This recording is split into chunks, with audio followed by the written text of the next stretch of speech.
Europe 1 Soir. 19h-20h. Thomas Schnell. 19h18 sur Europe 1. Nous venons de faire le tour de toute l'actualité. Arrêtons-nous maintenant sur ses performances. Le bronze arraché en judo, le bonheur de l'argent en tir à l'arc, un Nicolas Gestin en or dans son canoë slalom.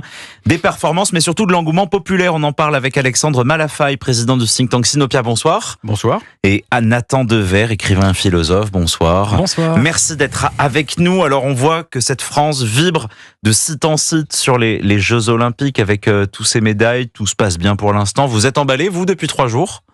Ça fait du bien. Ça fait du bien de mettre autre chose à la radio, à la télé, que la politique, que tout ce qu'on a vu depuis ces derniers mois.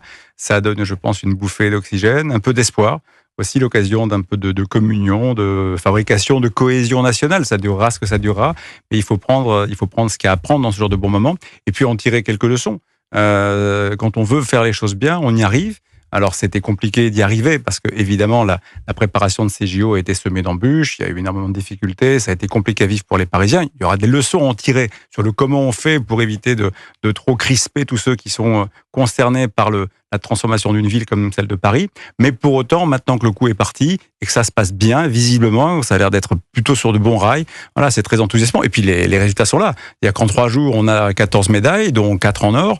Ça laisse augurer que l'objectif de 60 qu'on avait fixé devrait potentiellement être tenu, voire peut-être même dépassé. Voilà, c'est tout ce qui peut fabriquer un peu de fierté, d'envie de se retrouver, c'est bien. Et je crois que pour l'instant, il faut s'en réjouir. Ils étaient nombreux à avoir prédit, à avoir voué aux gémonies ces Jeux Olympiques, cette organisation. Ce soir, vous aussi, vous partagez l'engouement, la ferveur populaire dont on a l'impression qu'elle est partagée dans tous les sites, Nathan Dever ? Oui, moi le premier, je faisais partie un peu des schtroumpfs grognons. Je trouvais que il eût mieux valu faire une exposition universelle que des Jeux Olympiques, etc., etc.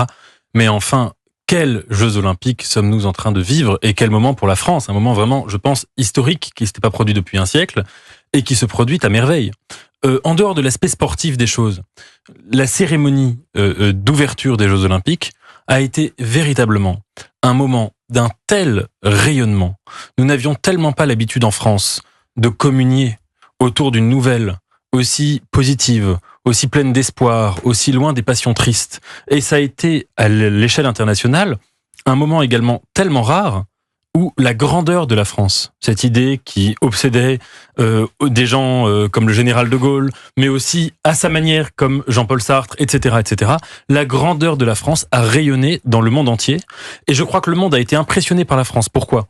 Parce qu'on n'a pas seulement montré des histoires de bérets, de baguettes, d'art de vivre à la française, d'héritage, d'identité, mais qu'on a montré que nous étions un pays à part dans la tectonique des plaques géopolitiques, c'est-à-dire un pays construit sur un projet politique, un pays construit sur un projet social, d'amour, de liberté, de grandeur, d'audace, de rapport à la poésie, à l'art, etc., etc.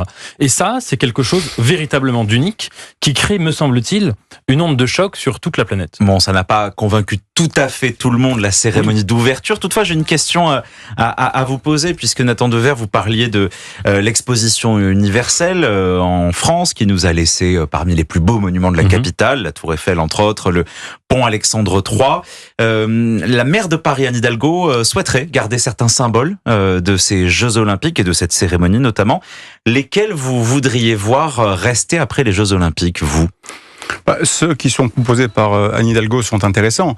Le fait de se dire que finalement cette vasque olympique extraordinaire dans sa conception, qui est quand même visible maintenant, qui a été dans sa création inspirée et mise en œuvre par un de nos grands industriels dont il faut être fier, qui s'appelle EDF. On peut effectivement souhaiter que ça reste, en tout cas un certain temps, parce que ça va continuer à être un point d'attraction. L'idée également de garder les statuts de ces 10 femmes qui ont été mises en valeur au nom des valeurs de la France, même si j'ai un petit contrepoint avec vous. Je pense qu'il faut pas trop se payer de mots. C'est-à-dire qu'on est un pays de valeurs, sauf qu'elles vivent pas, ce qui explique aussi que beaucoup de nos compatriotes, malheureusement, sont pas très heureux au quotidien. Mais cela dit, l'exaltation de tout ça peut pas faire de mal. Voilà. Mais on a quand même un sujet sur comment c'est vécu par tout le monde. Mais voilà, donc cette mise en valeur, mise à l'honneur des femmes dans une dynamique de rééquilibrage des choses et puis de dire voilà, on les garde parce que ce sont chacune d'entre elles de vrais symboles de combat, d'engagement, de détermination. C'est très bien et je crois qu'a priori, il y a même des emplacements qui ont été identifiés.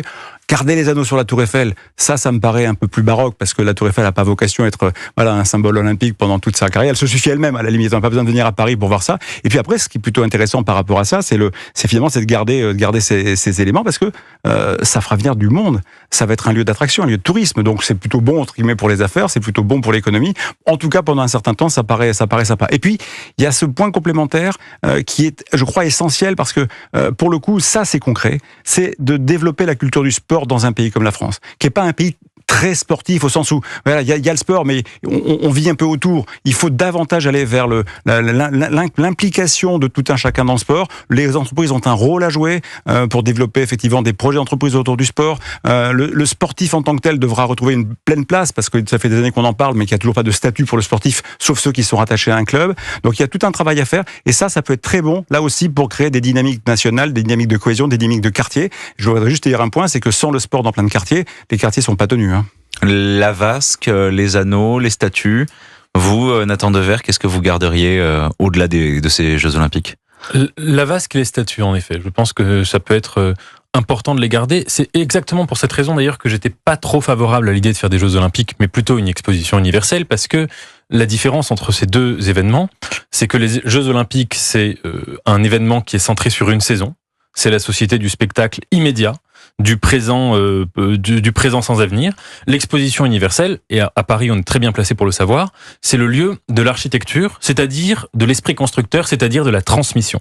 Et on n'a pas été dans cette logique. Et il est vrai, moi c'est mon grand regret, c'est que là pour ces Jeux Olympiques, mais enfin c'est normal, on n'a pas construit des monuments sensationnels. Quand on regarde l'histoire de Paris, vous parliez de la Tour Eiffel, on compare la Tour Eiffel à ce qui a pu être construit, le village olympique ou je ne sais, c'est évidemment incomparable.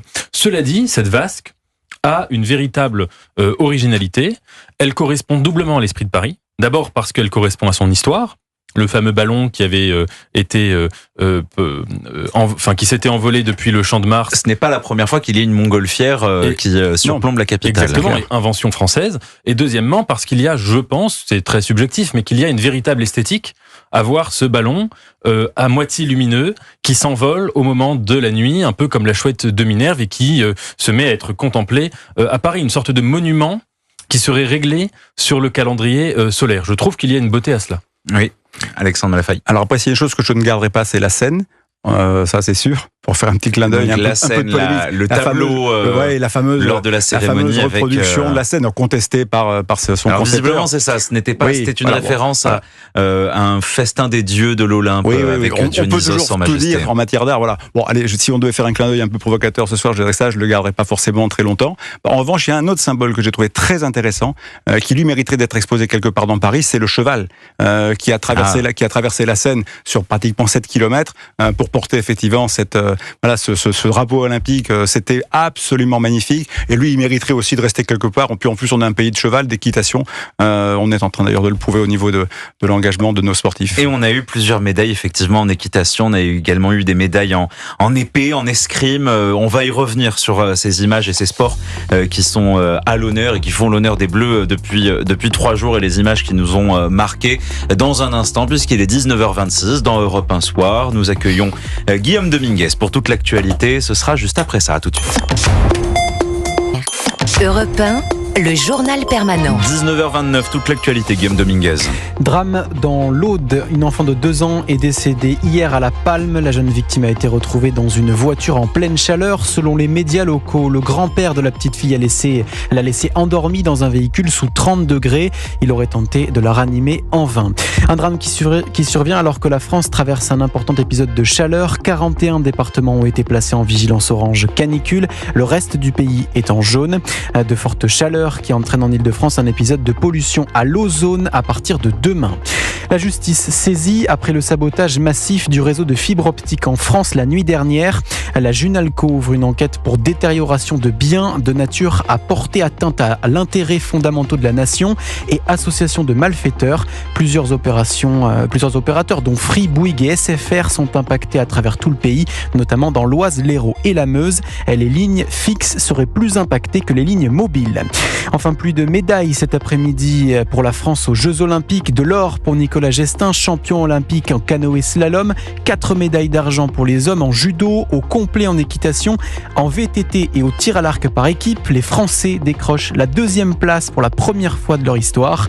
Et du bronze également pour la Française Sarah Léonie Cizik en judo. Merci Guillaume Dominguez. 19h30 sur Europe 1. Nous sommes toujours avec Alexandre Malafaille, président du think tank Sinopia, Nathan Dever, l'écrivain et philosophe. Dans Europe 1 Soir, nous venons de nous demander quels sont les symboles que nous laisseront les Jeux Olympiques de Paris 2024. Maintenant, j'aimerais savoir quelles sont les images que vous garderez de ces sportifs, ces 3 premiers jours qui nous ont apporté 14 médailles tout de même. Est-ce qu'il y a eu un moment qui vous a marqué dans les succès des athlètes français ?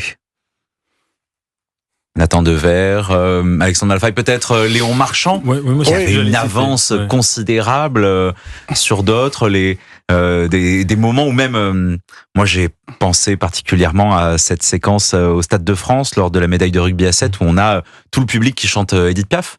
Je ne regrette rien, à l'unisson, a cappella, c'était fort ce moment d'union et d'unité de la France. Oui, c'est vrai. Alors moi, déjà, c'est vrai, Léon Marchand, j'ai trouvé vraiment incroyable.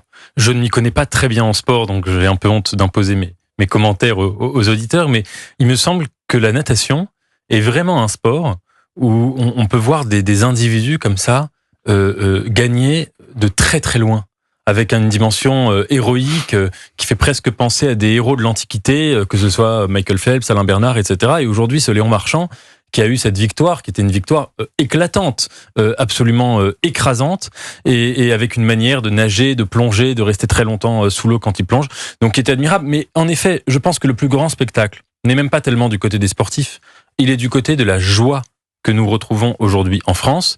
Et je dirais que la France est une nation pour qui c'est très difficile d'être ému. Je veux dire, on demande énormément pour atteindre le stade d'émotion nationale. Et c'est vrai que les émotions qu'on a pu connaître jusqu'alors, c'était des émotions associées à des drames collectifs. C'était les attentats de 2015, etc. Là, nous sommes en train de vivre un moment de grande fête collective. Et à mon avis, c'est ça, c'est même pas une image, mais c'est une sorte d'atmosphère ambiante qu'on retrouve absolument partout et qui nous donne de la force et de l'énergie. Alexandre Malafaille, une image Alors moi, ce que je retiens en fait de ces séquences, au-delà du fait qu'il y a des magnifiques victoires et des champions éclatants et aussi des battus qui prennent sur eux tout ce que ça veut dire que de pas atteindre ou la 3e marche ou la 2e ou la première, mais c'est cette émotion qui est derrière tout ça. C'est-à-dire que quand on voit ces sportifs qu'ils gagnent ou qu'ils perdent, quand ils gagnent, il y a quelque chose qui les illumine, qui les transcende. Alors certains avec un calme incroyable, c'est le cas effectivement de Léon Deschamps. On a l'impression que Léon Marchand, oui. Il est là, il est arrivé, il était serein, il a pris 10 longueurs à tout le monde, il sort, il va bien, il a une espèce de calme en apparence, je veux dire olympien. Et à côté de ça, on a nos judokas qui démontrent, ou nos épéistes qui démontrent une intensité. Et puis le fait qu'ils gagnent ou qu'ils perdent, d'un coup, l'émotion, à l'instant de la victoire ou de la défaite, il y a quelque chose qui craque incroyablement. Et ça montre bien que on a affaire à des gens des sportifs de très haut niveau, qui ont mis des années à se préparer et pour qui ces quelques instants, en fait, c'est ces instants où ils jouent toute leur vie. Et le fait de passer de l'or à l'argent, de l'argent au bronze, ou d'être en 4e position, ça change tout et ça récompense tout. Ça, évidemment, ça vous donne envie de continuer, mais en même temps, c'est extrêmement dur. Et moi, ces images, ces émotions, comme cette japonaise qui s'est fait sortir en judo alors qu'elle était a priori partie pour gagner, puis elle se fait avoir sur un nippon, mais qui hurle hors du tatami pour dire non, c'est pas possible, quoi. Ouais. Incroyable de se dire ça. Voilà, ces sportifs, il faut penser à eux. C'est aussi pour ça qu'on organise des Jeux. C'est pour ça qu'il y a 40 championnats du monde en parallèle pendant qu'effectivement, c'est ça qui fait les Jeux Olympiques. Je trouve absolument incroyable de voir qu'ils jouent tout sur cette séquence. Il faut avoir un respect admirable pour ça.